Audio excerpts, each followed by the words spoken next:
Pour rappel, Zaya Dehar s'est retrouvée au cœur d'une polémique en 2010. Des stars de l'équipe de France de football, à l'instar de Karim Benzema et Franck Ribéry, ont été soupçonnés d'avoir eu des relations sexuelles tarifées avec elle. À l'époque, elle était encore mineure. Malgré ce scandale très médiatisé, la jeune femme a réussi à se faire un nom dans l'industrie de la mode. Outre les grands couturiers, à l'instar du regretté Karl Lagerfeld, la créatrice de lingerie et actrice a aussi attiré l'attention de certains producteurs de films.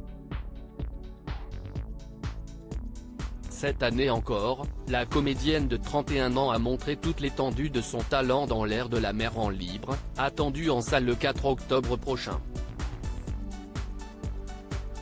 Pour assurer la promotion de ce long métrage, l'interprète de Farissa était venue sur le plateau de Quotidien, le 20 septembre dernier. L'occasion pour elle d'évoquer son enfance difficile. Si est la même petite fille au fil des années, Zaya Dehar a su diversifier ses activités. En ce sens, la trentenaire s'est attiré les bonnes grâces de certaines stars du PAF. À l'occasion de la 15e saison de l'émission de C8, Touche pas à mon poste, elle devait d'ailleurs intégrer la bande de Cyril Hanouna. Elle a finalement annulé sa venue. En revanche, l'actrice et mannequin a accepté l'invitation de Yann Barthès. Lors de cette interview, Zaya Dehar a alors fait des confidences sur le tournage du film réalisé par Nadir Moknesh. Elle a également évoqué son enfance à Gris en Algérie, puis à Marseille. Vous savez, cette petite fille qui était à Gris, qui est là devant vous. J'ai les mêmes rêves, les mêmes envies, les mêmes convictions. Et surtout ma culture, la musique, les films. Je n'ai pas l'impression d'avoir changé. Si est la même petite fille, je me battais beaucoup contre la morale et certains jugements. Même à l'école, j'avais très peu d'amis à cause de ça.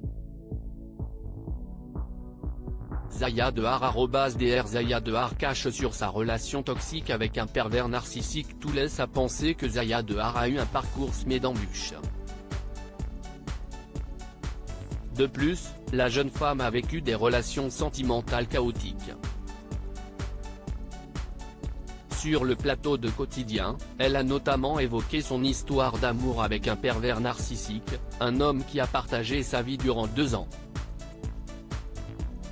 J'étais manipulée et poussée petit à petit à la folie. J'avais une douleur tellement immense que je ne savais plus quoi faire. J'ai même pris le risque de m'afficher comme ça. J'ai juste appelé à l'aide, j'étais extrêmement perdue.